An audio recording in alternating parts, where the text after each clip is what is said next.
Hello, this is Ms. Schrader. Today we are going to be talking about the painting that you're looking at right now.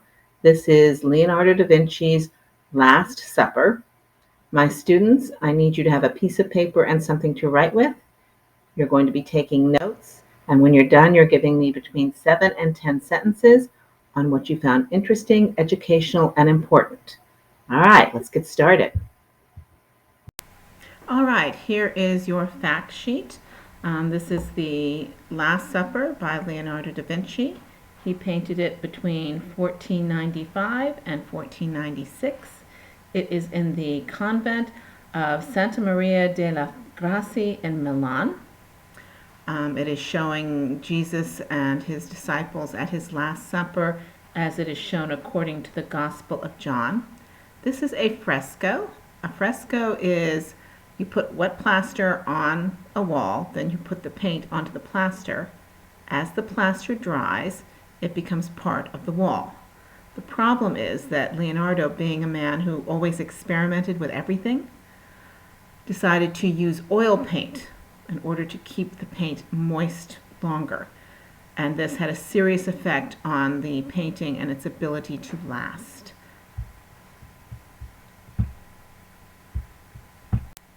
And here we have a map of Italy showing Milan in the northern part. Remember, the Last Supper is in the city of Milan. And here we have the convent of Santa Maria delle Grazie, which is where the Last Supper is housed, in the city of Milan. This picture shows you the Last Supper in situ, that is to say, inside the convent of Santa Maria delle Grazie. You can see the crowd that is around it. Like a lot of famous artworks, it gets big crowds as you progress through the day. So this is the Last Supper, and you can see that it's looking rather faded. That's because of Leonardo's playing with the painting. As the years went by, the paint started to fleck away, eventually becoming so bad that it was really difficult to see it. So that in the 1970s, a guy by the name of Penin Brambilla Barcelon led a group of scientists and art historians in reconstructing the painting so that it was easier to see. And here we have Barcelon's version, a little easier to see.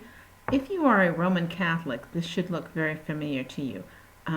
This deals with the story of Jesus' Last Supper with his disciples. The next day he is betrayed by one of them, arrested, charged, and executed.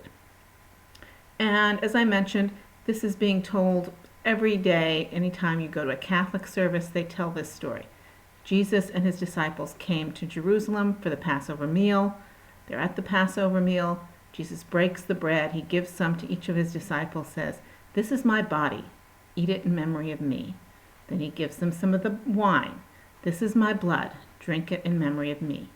I say to you, I shall not drink from it again until after I have been seated next to my Father." So he's telling them, I'm going to be killed.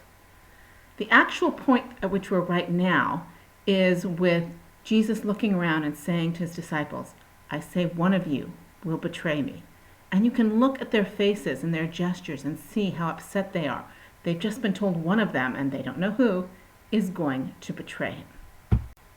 And here you can see a version in which they identify the various different disciples of Jesus who are talking to him.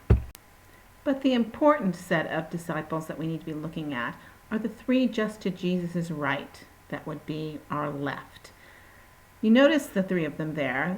Peter is always said to have been the oldest of the disciples, so he is shown with the white beard.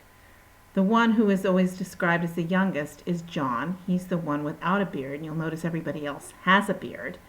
And he's got the long flowing hair. And Peter is pointing at John, and it comes across almost as though he's accusing John of being the person who will betray Jesus. In reality, what they think he's saying is, "John, talk to Jesus, find out what he's talking about." The man sitting between Peter and John is the guy who's going to betray Jesus. That's Judas.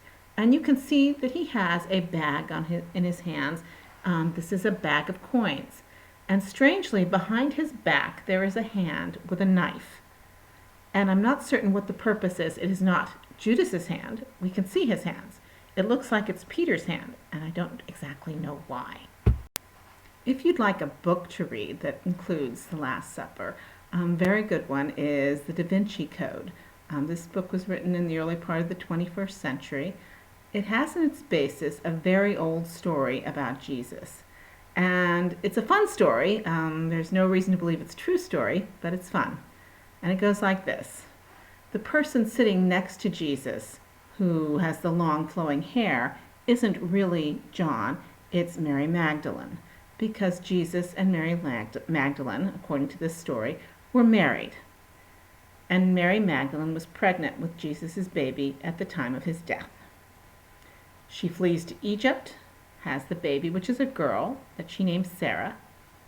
Later she takes the baby and goes to France. The child grows up, marries a man who is a member of the Merovingian family, who eventually become kings of France. The Merovingians are in fact an ancient French family who did become kings. And the concept is that Mary Magdalene died in France or somewhere around there, and that descendants of Jesus wander around. In this book, we have two people who are doing two things. One, they're trying to find some descendants of Jesus to keep them safe. And two, they're trying to find the body of Mary Magdalene in order to keep that safe as well. Absolutely no reason to believe that this is true, but it's a fun story. So tell me what you think. Is it a woman or is it a man? Now, I can't finish up without a few pop culture pictures that are based on this. Obviously, if Jesus and his disciples were having their Last Supper now, couldn't have a special meal without a selfie. And I don't know why, but here they are put in the same form using Simpsons characters. Okay, so we are finished discussing Leonardo da Vinci's painting on the Last Supper. My students, you are giving me between 7 and 10 sentences about what you found interesting and educational and important. And I hope you enjoyed this. Thank you.